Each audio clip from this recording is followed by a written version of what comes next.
Thanks everyone for coming out today. And I'm very excited to talk to you all about a question that is on, I think, a lot of people's minds nowadays, is this overall question of inference scaling and whether or not it's possible to use, as language models become more and more pervasive throughout the world and throughout the world of technology, can we use smaller language models to actually scale them up to O1 level, to very, very large language model level? And the general question we're going to explore in this talk is whether or not we can explore classical probabilistic inference methods to scale small language models to O1 level. So I'll quickly go over an introduction, current inference scaling methods, our method that we presented in a paper, some results, and then overall why you should really care about this entire field. So why does inference scaling really matter? Well, first of all, inference scaling allows you to unlock hidden capabilities of language models, improve the quality of their results and reliability without any retraining at all. And it really allows you to bridge the gap between smaller language models and larger, much more powerful models. And to kind of take a look behind the curtain, we all know that closed source language models like GPT-4o and Claude Sonnet are fantastic at a variety of tasks. They're really good at doing your math homework for you, as kids across America know. They're really good at asking recipes and solving questions and doing a whole broad variety of tasks. But there are a few concerns. The first concern is obviously from a privacy point of view. They're hidden behind an API wall, which requires users to send data to external entities, which is a massive problem for entities such as healthcare, finance, enterprises with sensitive data. And even those such as researchers who don't have access to the inner workings of these models, sometimes you want to work with smaller, more open source models for this reason. And a second reason is just from a cost perspective, right?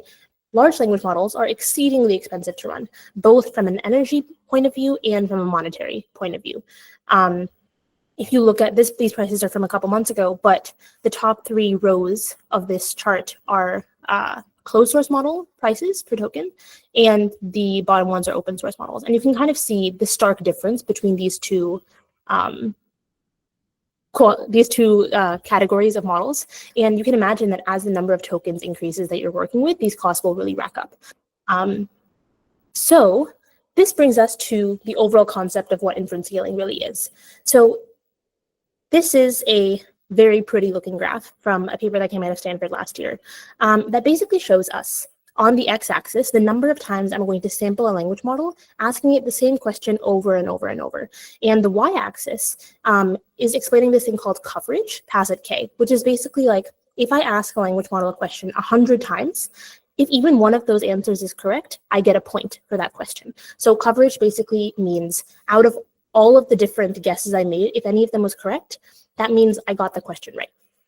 So as you can see in this graph, as the number of samples you take increases, as the number of times I ask the language model the same question over and over and over increases, my coverage increases as well. And besides this being a very aesthetic looking graph, what this means is that on language models, even as small as 1 billion parameter models, when they're queried several times, they will eventually correctly answer very challenging reasoning questions. Which means that small language models have it in them to answer very difficult questions. You just kind of have to find a way to squeeze it out of them.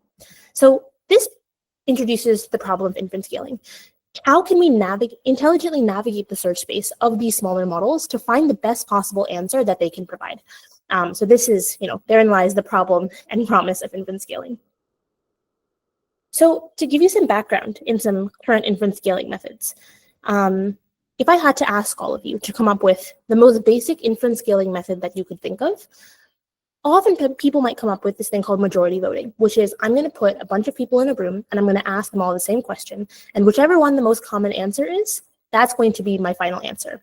And so that's kind of what majority voting is in a language model setting as well. I ask a single language model a question, let's say 5, 10, 15 times. And whatever the most common answer is, that's going to be the final answer I go with.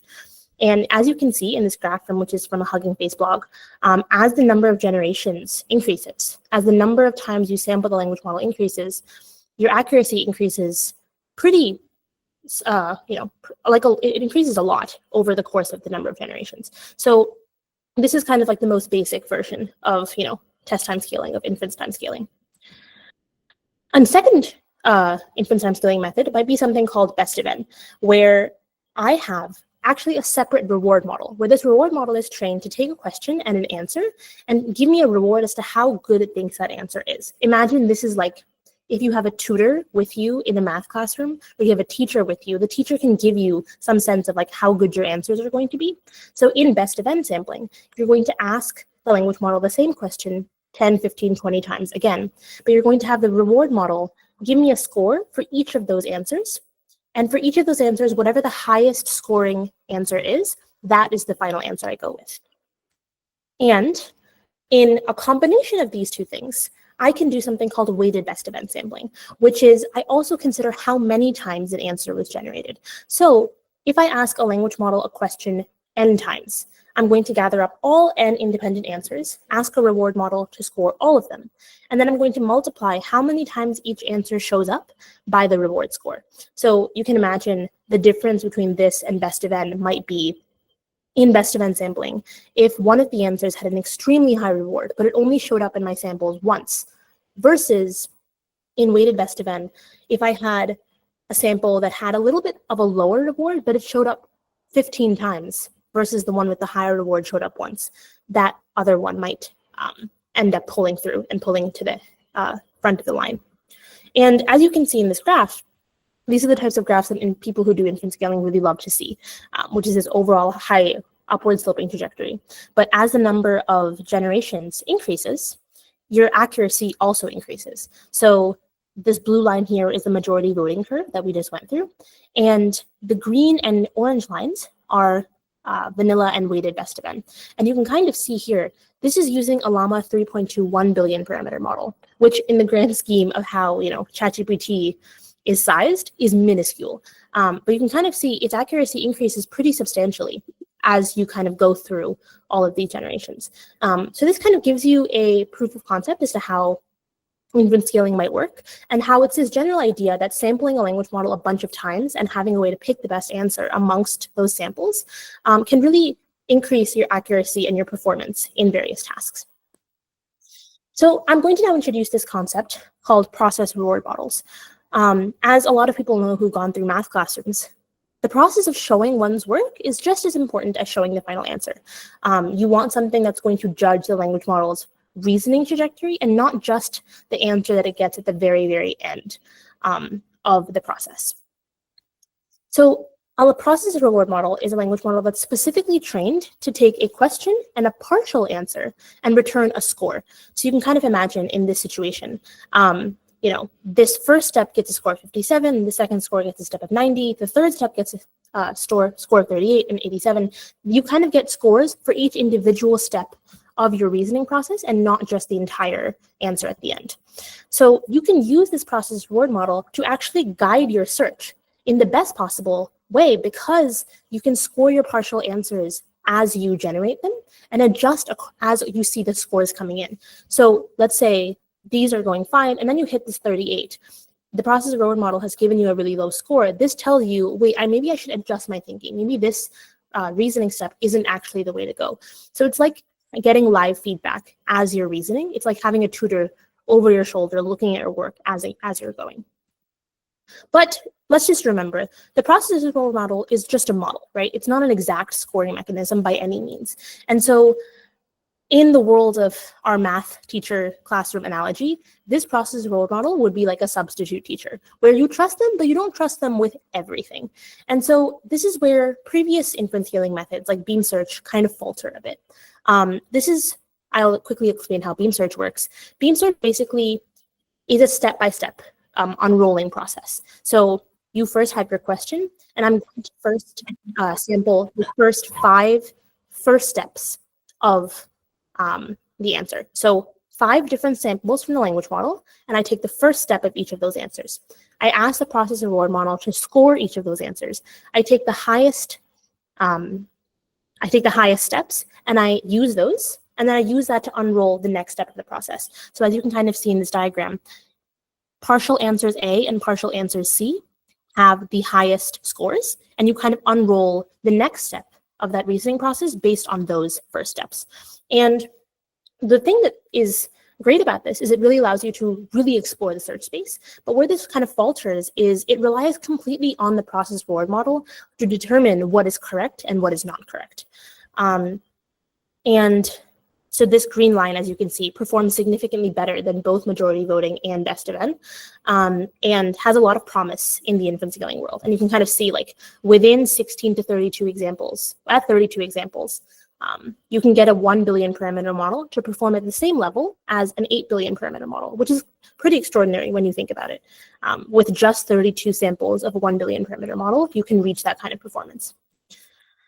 So many search methods rely completely on the process reward model to determine what is correct and what is not correct. Where following the PRM blindly to determine which partial answers you want to continue expanding during your reasoning process can lead to something called reward hacking, where the final output is optimized to score really well according to the reward model, but fails to kind of be useful or correct. Because let's say in this example, you look at these partial steps, right? It's really hard for a process reward model to determine at step 1 of a math problem that steps A and C are way better than step E, right? And so this entire process kind of lends itself to reward hacking because you're pruning off quite early in your process reasoning trajectories that might be very promising, just blindly following this process reward model. So this is kind of an example of that. This is a very basic question, a very basic math question. And this isn't a real score from a Quen math PRM model, where this is step 1 of this process. And the process reward model gave it a score of 0.5156. And it gave this answer a score of 0.9453. However, when I unroll this step and I ask it to finish its entire reasoning trajectory, it actually ends up giving me the right answer. And the so-called higher PRM scoring step ends up giving me a lower answer. So this is a very basic example, but it kind of shows you the problem that early pruning might have when you're completely relying on the reward model to guide your entire search process. So this is where a more recent work that some collaborators and I have worked on comes in, which is a probabilistic inference approach to inference time scaling of large language models. So this is basically particle filtering for inference scaling. And to kind of briefly go over how this works, this is kind of like a probabilistic version of beam search. So continuing with our same Jane Mark pencil question, we have this question, and I have these particles. And a particle is basically a sample from a language model. So in this very rudimentary example, I have sampled from the language model 3 different times. So I kind of cut off the language model once it's finished its first step of reasoning. So this is one first step of generation. This is a second first step of generation. And this is a third first step of generation. So this is me asking the language model the same question 3 times and getting 3 different responses because you do have a higher temperature set. And then once I have each of these 3 different language model responses for the first step, I ask a reward model to score each of these steps. So I ask a process reward model, given this question and given this partial answer, what should the score be?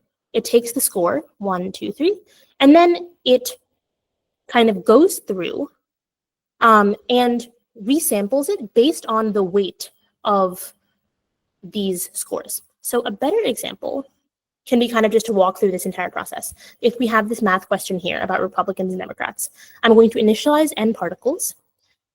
Particle 1, particle 2, particle 3, particle 4.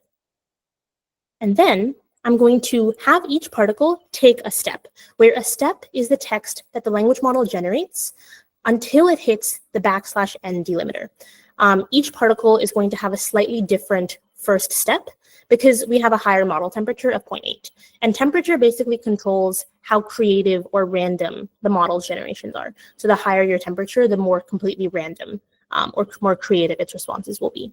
So you can kind of think of, in our math analogy, each particle is like a new person involved in a collaboration. Everyone kind of has slightly different ideas and something new to bring to the table.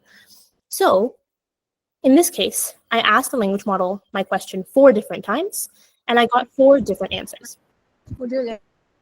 So this is where the process reward model comes in. So just to kind of summarize and capture what I said before, the process reward model is an off-the-shelf model that you can just download from Hugging Face that is kind of a fine-tuned language model where it's trained to take in a question and a partial answer and give you a numerical score.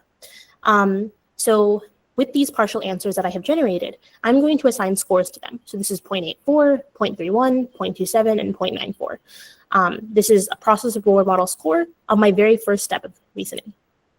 Then I'm going to softmax my reward scores, where softmax basically takes a vector of numbers and converts them all to probabilities from 0 to 1. Each probability is going to represent the chance that that particle will be evolved in the next step of this process. So you can kind of see these are the scores, and then I softmax them. So this particle has a 30% chance of being evolved into the next process. This particle has an 18% chance of being evolved into the next process, 17% and 34%. So this is where our resampling step comes in. So this will all look quite familiar from beam search, but it's a probabilistic version of that, where based on these probabilities, 30%, 18%, 17%, and 34%, these are the probabilities that each particle will be continued. And randomly, based on these probabilities, the next set of particles is resampled. So this particle happened to be resampled from this one. These particle happen to be resampled from this one. This particle happens to be resampled from this one, and so does this. And so what resampling means is the particle is going to generate its next step of reasoning, starting from the contents of its previous particles, step 1. So each particle independently, randomly selects from the previous set of particles with the weight specified. So you can kind of see here, this up till here was the first step of the previous particle, and then it generates a step 2 based on that step 1. So you can kind of see here, because both of these particles came from particle 4 in the previous step, both of these particles 3 and 4, they have the same step 1, but then they have different step 2 answers. So you can kind of see that entire process. So now we do this entire thing again, where each particle generates its next step. You use a process reward model to calculate a score using the question and the entire answer generated by the particle so far in that process. We convert that score to a weight with softmax, and then you resample the particles according to those weights. And you basically continue doing this until every single particle has generated an end of sequence token and thus finished its answer. And basically, just to quickly reiterate some details of this process, the way we determine steps is by using this double backslash n delimiter, where if you ask a language model an answer to a math question, for example, it'll probably say step 1, give you its step 1, and then have a new line, and then you have step 2, and then you have a new line. We use those new lines as breaking up points for the reasoning process, but for whatever application you are using this for, you can kind of use whatever delimiter you would want to break up the steps according to how you see fit. So once you go through this entire process of generating the next step, using the process reward model to calculate a score, converting that score to a softmax, and then resampling the particles according to those weights, you keep doing this until you have finished your entire process. So let's go through some results as to how this actually works. This has really, really cool results, actually, because basically what we're doing through this process, right, is we're sampling multiple times, as we do typically in inference scaling. But at every single step, we're getting some feedback from the process reward model telling us how promising that step of reasoning is, and then we're adjusting accordingly. So we have a tutor looking over our shoulder, and we're going through our reasoning samples, and the more number of particles that we generate and the more number of particles that we're using, the higher chance we have that one of these trajectories is going to end up being the correct answer. So you can kind of see in one of the previous slides I have, if it loads, you kind of go from particle to particle, right? Like this particle started off being the very first, most promising one, and then it went to this one, and then it went to this one. So particle filtering really allows you to balance multiple different samples at the same time, and you kind of have this balance of exploration and exploring all these different samples, but also exploiting the fact that you do have a process role model that will give you some insights as to how good your samples are. So let's then dive back into results. So this is a kind of very large, complex results table, but I've highlighted some important ones. So we tested this method on 2 big math data sets, which is Math 500 and AMY 2024. O1 Preview is kind of, a big ChatGPT model, which we really all love using, and it got an 87% accuracy on Math 500. With a 32 billion parameter model and only 32 rollouts, we're able to match that exact same accuracy, which is kind of staggering when you think about it. This overall process of particle filtering for inference scaling has a way better scaling rate when you compare it to more deterministic search methods on challenging mathematical reasoning tasks. Quen 2.5 math, 1.5B instruct. So again, that's a 1.5B parameter model. Surpasses GPT-4o accuracy with only 4 rollouts. So when you have 4 samples of 4 particles, only 4 samples happening at every single step, you're actually able to get a 1.5 billion parameter model up to GPT-4 accuracy. And the Math 7B instruct model, which again, minuscule when you compare it to O1 size, when you maintain 32 particles at the same time, actually achieves O1 level accuracy, which I think is kind of staggering.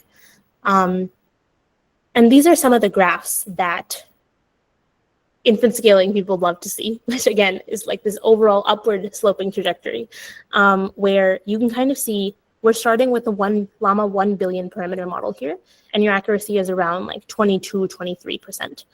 And as the number of particles that I'm maintaining increases, so this is at around 32 particles, 16 particles, 8 particles.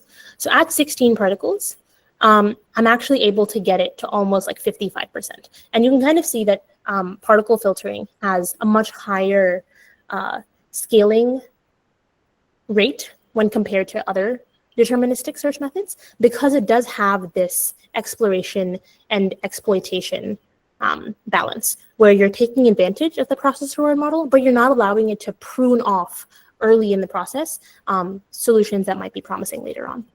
This is another one of those examples where we're starting from an 8 billion parameter model. And with that 8 billion parameter model, within 6 particles, you're able to reach 70 billion parameter performance, which when you think about it, that's staggering, right? Because 8 billion versus 70 billion is a very large contrast in model size and model cost. But using this particle filtering for inference scaling, that means that by maintaining only 6 samples of the language model at every given step of my process, at the very end, when I choose my most promising answer, I'm actually able to scale my performance pretty significantly. I also tested this entire process. We tested it on non-mathematical data sets, so non-specifically math questions, but still kind of scientifically and mathematically related data sets. So Finance Bench is a data set that involves like answering finance questions based on some documents that you're given, and the NumGlue task for chemistry, they're like chemistry-related questions, and so mathematically related, but not specific math questions. And you can kind of see here also that particle filtering has very similar results where you're able to scale performance very, very easily and with a high performance. So overall, we've covered a lot of like nitty-gritty as to what particle filtering is and how the process works and how sampling works and all this stuff. But why does it actually matter? Well, why it matters. We're able to do all of this, scaling small language models to such large numbers without training anything at all. You're able to use this to very efficiently guide a small, open source, off-the-shelf language model to kind of discover its potential, right? And just kind of make massive improvements just by intelligently navigating their search space. And this really means that, as we said before, inference scaling allows you to unlock hidden capabilities of language models, improving quality and reliability without retraining anything at all, and bridging the gap between small language models and much, much larger and more powerful models. There's also some interesting looking down the road horizon implications of inference scaling. The first one is that inference scaling really provides a lot of insights that leads to more O1 and R1 style reasoning models, where when we observe that chain of thought improves performance, we started training on chain of thought examples directly. Or when we observe that diverse reasoning paths help us, we use those trajectories to kind of train models to explore those diverse paths internally, automatically. So having inference scaling with smaller models, and for us to see, oh wait, we can get a 1 billion parameter model to this incredibly high level of performance, that means that the language model has it in it somewhere to reach that level of performance, but we just need to perhaps train it more explicitly to do that reasoning process. And even today, a lot of inference scaling methods are state-of-the-art in a variety of domains, because sometimes just querying even the best models is not enough.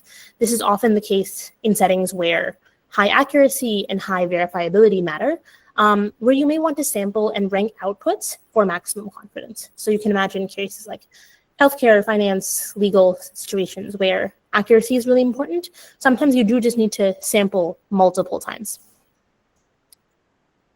So, kind of as a summary, inference scaling is the most open, the cheapest, and often the only way to extract better reasoning, reliability, and robustness from language models, especially when you cannot retrain them. And it does all of this with significantly lower costs, using open source models, and really democratizing access to very high performance compute. Thank you for listening. We have a paper called Rollout Roulette, this entire long title, on arXiv. And this website here should have a lot more details in case you're interested. If you have any questions, please feel free to reach out to me. And yeah, thank you for your time.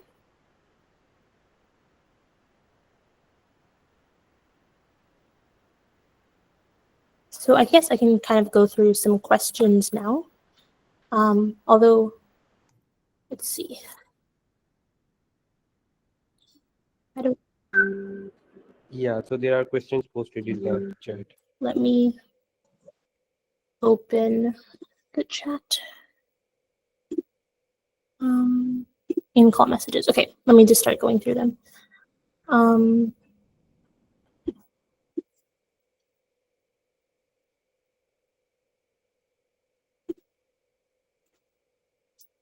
Sorry, Ahmad, I only see your two messages. So you need to go to bottom right, meeting tools, Meeting tools. and then Q&A. Should I stop presenting then? Yeah, you can stop presenting. Okay.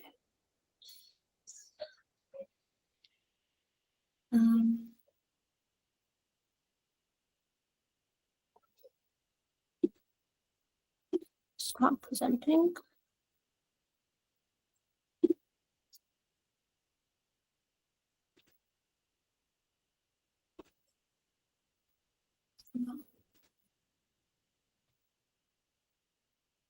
Is it in call messages? Is that where I'm supposed to look? So meeting tools, and then there is Q&A. So Oh, I see. Okay. Very cool. Let me just start at the beginning. so maybe you can filter with unanswered questions. Yes, I can do that.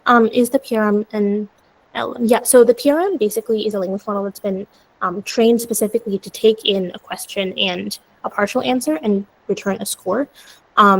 It assigns scores on the basis of, it's basically gone through trajectories. And so let's say I have a giant set of trajectories, and I know each step of this process of the trajectory, and I know whether or not it's correct or not. You can then use reward modeling to train the model to kind of assign weights and scores to each step of that process. Because let's say you have a 5-step process for a math question, and it yields you a correct answer. And then you have a second trajectory that's like 7 steps and leads you an incorrect answer. You can use each step of this process to assign scores to them once you have a large data set of trajectories. And the interesting thing about this entire project is we just used off-the-shelf models. And so the language model we use is an off-the-shelf like small 1 to 7 billion parameter model from Hugging Face, and the reward models are often like we didn't train any of those. We just took them off of Hugging Face, where they take in a question and a partial answer and return a score. And they're very broadly used in a lot of inference scaling methods.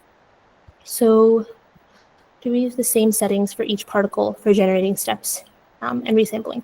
So there are some ablation results that I think are included in the paper, where we have different particles at different temperatures, just to kind of see, like, if we allow some particles to explore more than others, where they would have a higher temperature, does that yield us better results? But in the main paper and in all of the results I showed you today, all of the particles have exactly the same hyperparameters. So the temperature is the same. The temperature is set at 0.8 for a relatively high level of exploration. And yeah, so there's no differences in the generation settings of each of these particles. Can I explain resampling again? Yes, of course. So the way that resampling works is I have my question and I have sampled my language model, let's say 10 times. So I have stopped it at the very first step. So again, using that delimiter where I stop the generation of the language model once it's hit this \n delimiter. So I have my question, I've sampled it 10 times. So now I have step 1 of 10 different samples of this language model. And I take the process reward model and I assign scores to each of step 1 of this model, of these samples. And given those scores, I convert those scores to probabilities. So let's say I had scores, let's say I had probabilities 80%, 15%, and 5%. Let's say I have 3 particles. One has a weight of 85, one has a weight of 15, one has a weight of 5. Now, that's not 80, 15, and 5. So that means that during the resampling step, I have the same number of particles, right? I have 3 particles again, but each particle is independently resampled from the previous ones with those probabilities. So the first particle at the second step has an 80% chance of being resampled from each of the previous ones, 15, and then 5. So the resampling step is basically at every single step of our process, we continue the reasoning trajectory of one of the previous particles based on how good the process reward model said it was. But in contrast to like beam search, I don't just take the top scores. I use the scores as probabilities for resampling. I don't know if that makes sense. I could reshare my screen again, but I'm just going to go through some of the other questions. How are the scoring processes of the steps done? I think I kind of covered that. Any particular reason of using softmax? Well, the purpose of using softmax is just to kind of convert the PRM scores to probabilities that we can then use to resample the things over and over. So it was just, let's see, in my personal experience, I've encountered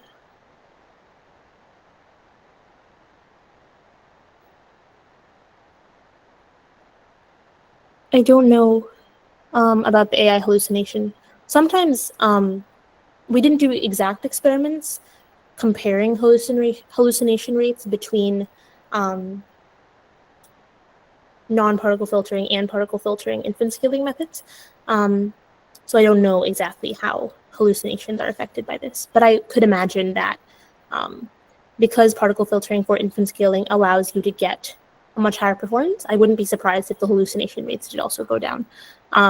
Because maybe midway through the process, the PRM identified that one of the steps was incorrect or hallucinating. But I don't have exact numbers on it. That's really interesting though, and I would like to look into that. Is there any analysis on particle filtering gains on super big models, like 400 billion parameter models? No, I am in an academic environment. I do not have access to that kind of compute. If anyone in this call works at OpenAI and wants to do that experiment, please feel free.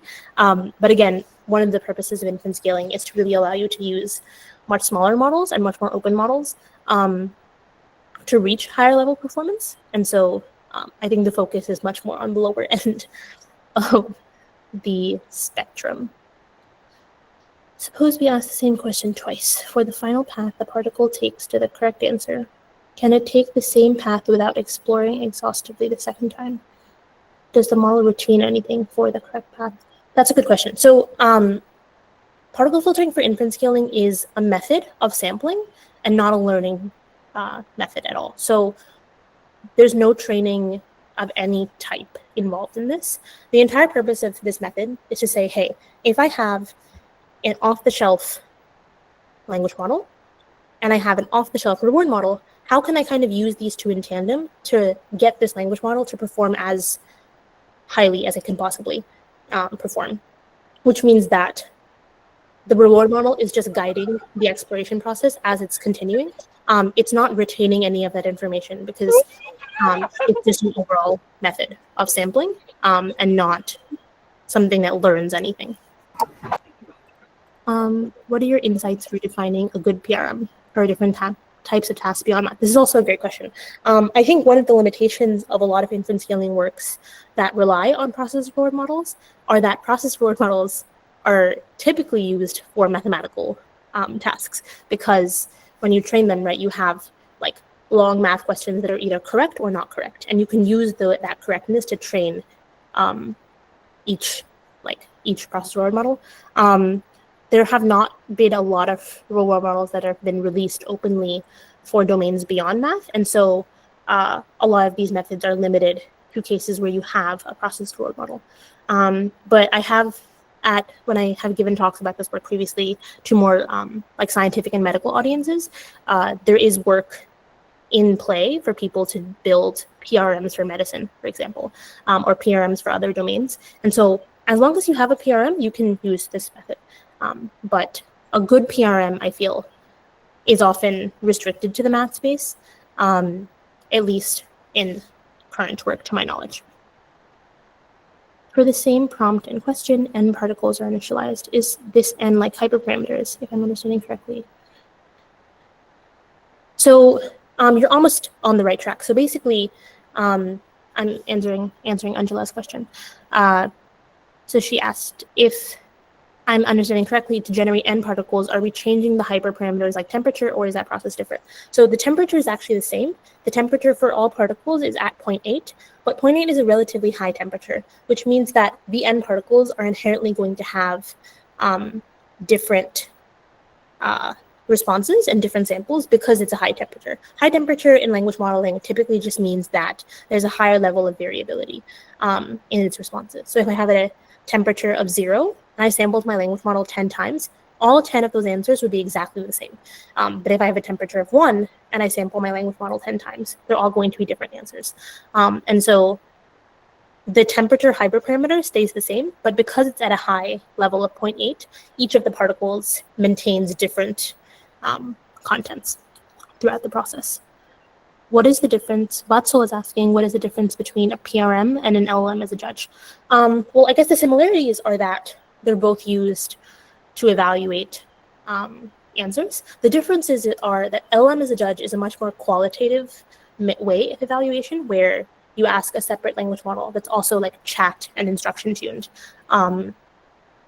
Hey, given this question and answer, how do you think it's performing? And it'll give you a qualitative answer, versus a PRM is a model that's specifically trained to only return numbers. It returns numbers of steps in a reasoning trajectory. So it's a much more quantitative evaluation metric. Okay, David is asking, isn't particle filtering with n particles a little more expensive than best of n if you have to call the 7 billion parameter reward model and reward, for a handful of tasks? Or does it not matter because you're 1 billion parameter? That's a great question. So the particle filtering method is definitely more expensive than best of n, because in best of n, if I was doing best of n with a, let's say, 7 billion parameter model, and I have 10 samples, that's my only inference cost is going to be 10 samples from the language model. In the particle filtering case, your cost is also going to be 10 samples of the language model and 10 samples of your reward model. I think the reason that it's worth it is because the performance of particle filtering is just so much higher than the performance of best of n. And when you consider like a handful of queries from a 7 billion parameter reward model, that's in the context of like an O1 size model, that's minuscule. It's basically nothing. And so I think the costs are often worth it because the difference in performance between best of n and particle filtering is just so high that oftentimes that small additional level of compute spend, I think, is worth it. And the reward models are also very small. So like the reward models I used in all of the experiments that we showed today was a 7 billion parameter model, which again, when you compare it to O1, is very, very small. Somewhat like reward hacking, Abhinav is asking, how does this approach respond to a malicious reward function? Does it derail completely, or is there some resilience? This is a great question. So I think when you compare this method to a beam search type of method, where again, just to recap, beam search is the deterministic version of what we just went through, where at every step, it blindly takes the top couple answers that the reward model scores and just evolves those samples. In comparison to that, because particle filtering is probabilistic, where the top two answers that beam search would have automatically taken, in particle filtering, they do have a higher chance of being resampled, but they're not blindly going to be resampled. I think because there is that probabilistic nature, there's always a chance that a particle with a much lower score does get resampled. That means there is some resilience to malicious reward functions. And the entire point actually of this work is to show that when process reward models are not always entirely accurate, because again, it's process reward model is meant to give you some signal, but it's almost impossible to say blindly at a very first step of your mathematical reasoning trajectory that this step one is better than this step one, right? Like that's not at all trivial to do. And an example of that is in that early pruning slide that I went through, where sample one had a much lower score than sample two, but sample two ended up being correct. And so the entire kind of purpose of this work is to protect against malicious reward functions. But then again, like if the reward function is absolutely terrible and is giving you no signal at all, then this work wouldn't fare as well either. It significantly improves in robustness and reliability over more deterministic inference scaling search methods. Can this type of inference scaling be applied to multimodal reasoning tasks using smaller models? We haven't explored that at all, but I think this method is just, it's sampling method. So as long as you have a model and a generation model and a reward model, you can use them in tandem to do kind of any type of sampling you want. I think the benefit of this method is how kind of global and not specific to a single domain or single task it is. So as long as you have some way of splitting up your answers into a series of steps or a series of sub tokens, and you have a generation model and you have a reward model, this method can be used for anything. Let's see. People are asking about twisted SMC. There's actually, we added sections in the paper. This work was released at similar times to twisted SMC, but we added sections of the paper that compare explicitly to those works. Short story, our work not only performs better and has a higher accuracy and efficiency, it requires no training at all. Whereas twisted SMC requires, they train their own reward function. And so I would refer to the paper for more details about that. It's like exploring various possibilities and following a probability. Exactly. Vatzel has said, this is like exploring various possibilities and following a probability-based tree of thought structure. Exactly. It's like a probabilistic exploration method where you get to explore a lot of different corners of the search space, but you're exploiting this reward model to kind of guide your exploration process. Wajid is asking, is the PRM limited? I think we've kind of touched on this in the answers to previous questions, but there are obviously limitations. The PRM is not a blindly correct reward model. And again, as I mentioned, it's very difficult to say step one. It's very difficult to compare step one of two step ones of a generation and say one is explicitly better than the other. So yeah, there's a lot of limitations. And this work is kind of crafted to hopefully try and protect against some of those limitations by adding this probabilistic element. Louisa says, and you're adding all previous particles to the context of a new particle from initial problem and prompt through each reasoning step. Exactly, separated by the /n delimiter. So exactly, so you take your problem and every particle adds an extra step to the content. So start with the problem, step 1, step 2, step 3, and let's say I'm resampling my particle from a particle in the previous step. I take the entire contents of that trajectory so far, and then I generate an additional step continuing from there.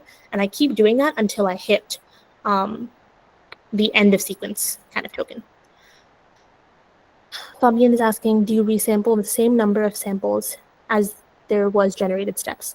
So if you generate 10 steps from the language model, you score them. You take the softmax of, yes, exactly. So the number of particles stays constant throughout the entire process.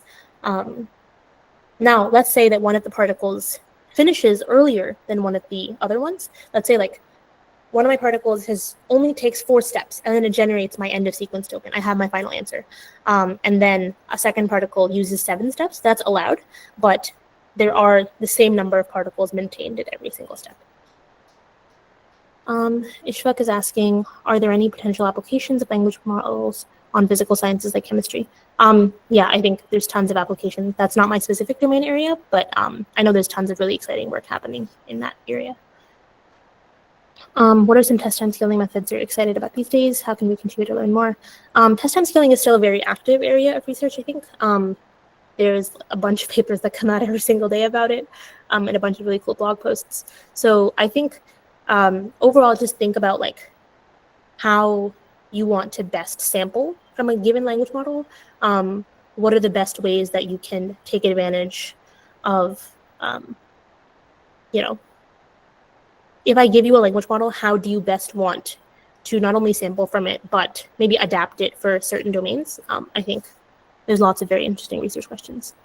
Where can we find the slide deck? I will upload this slide deck to the website, but I've given this talk a couple other times, and those slides are already on the website that I sent the link for. I don't know if someone sent the link, but it's probabilistic-inference-scaling.github.io. You can also Google my name, and I think the website is linked somewhere there. Let's see. How is LLM fine-tuning different in its applications? I think this is not super inference scaling related, so I will skip that one. Would it be possible to walk us through information of how it works? There's a very like step-by-step video actually on the website, so the video can walk you through how exactly. Isn't the cost of particle filtering number of samples times number of steps? So I think it depends. So Rachid asked, isn't the cost of particle filtering number of samples times number of steps? I think it depends on what you mean by cost. The number of tokens generated. So let's say I take a single sample of a language model and I just ask it to generate the entire answer. That number of tokens is still going to be the same as if I asked it to generate step by step that reasoning trajectory, right? Because let's say I generate step 1 and I cut it off when it hits my double\n delimiter, and then I generate step 2 and then I cut it off again, and I keep doing that 7 times. And the overall length of that generation at the very end is still going to be the same had I done it in one shot or had I split it up into multiple steps. So the language model generation aspect doesn't depend on the number of steps. It does, however, depend on the number of samples. So obviously, if I take 8 samples versus 4 versus 32 versus 256, your cost is going to be a lot higher at 256 samples than it will be at 8. Ananta, since your model relies on a reward model that can be noisy or biased, have you considered ways to improve or adapt the reward model during inference? So there is a line of work on my continual learning and how to adapt language models at inference time and test time training and all that. But the entire purpose of this work is to kind of take in a noisy and biased reward model and still perform relatively well. And so there's some experiments that we showed that kind of, even when you take a reward model that derails other inference time scaling methods, so best of n or beam search, perform very badly because the reward model is quite noisy. Particle filtering is relatively, it doesn't perform perfectly, obviously, but it's still relatively robust to it because of this probabilistic exploration versus exploitation balance. Because we're not blindly following the reward function, you often are able to squeeze what you want out of it while still remaining robust to some noise. Can you use PRM systems for very long tasks like programming? Yeah, I think if you have a reward function, and that reward function could be anything, as long as you have a process reward function, you can use this for anything. So in programming, for instance, you could use like function endings as your delimiter. As long as you have a way to split up your generation into steps, you can use this process. As you said, it is very hard to tell at step 1 if this is a good beginning to a math question, but as the generation continues, we can be more and more confident. So did you try to change the number of samples you generate at each step? Like you generate more samples at first and then less and less.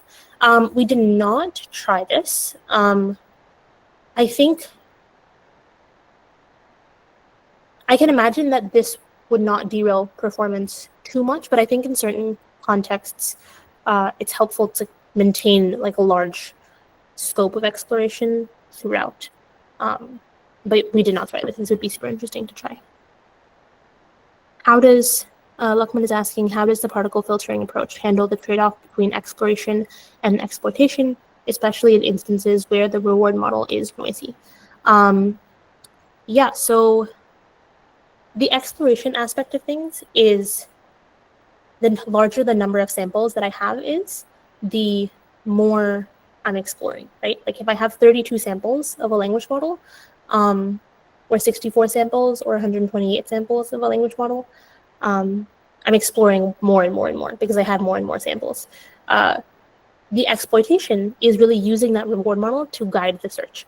And when you compare this to traditional deterministic search methods like beam search, what beam search will do is it takes blindly what the PRM says. So the PRM will say, these 2 samples have the highest scores. Beam search will only take those 2 samples and continue to roll out those responses. Why particle filtering explores a little bit more is because it uses the scores from the process reward model as a probability of being resampled, but not an exact ranking.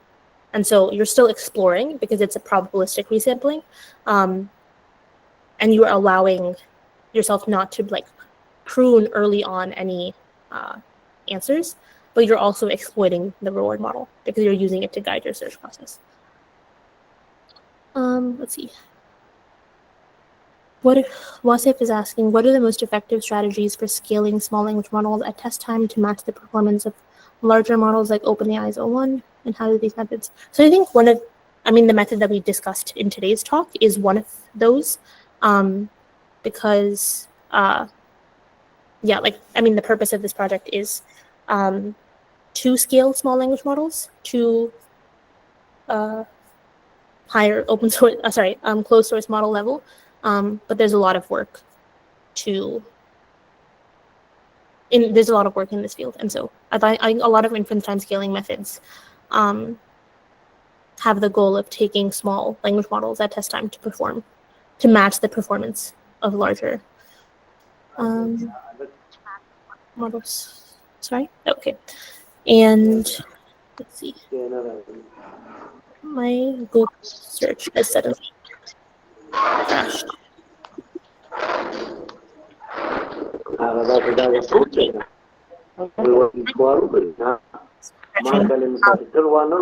I think all of the questions. Cool. Thank you, everyone, for coming today. I hope you guys enjoyed and the talk made sense. And if you have any questions, please feel free to reach out to me. My email. Thanks. Great. So, thank you. I really.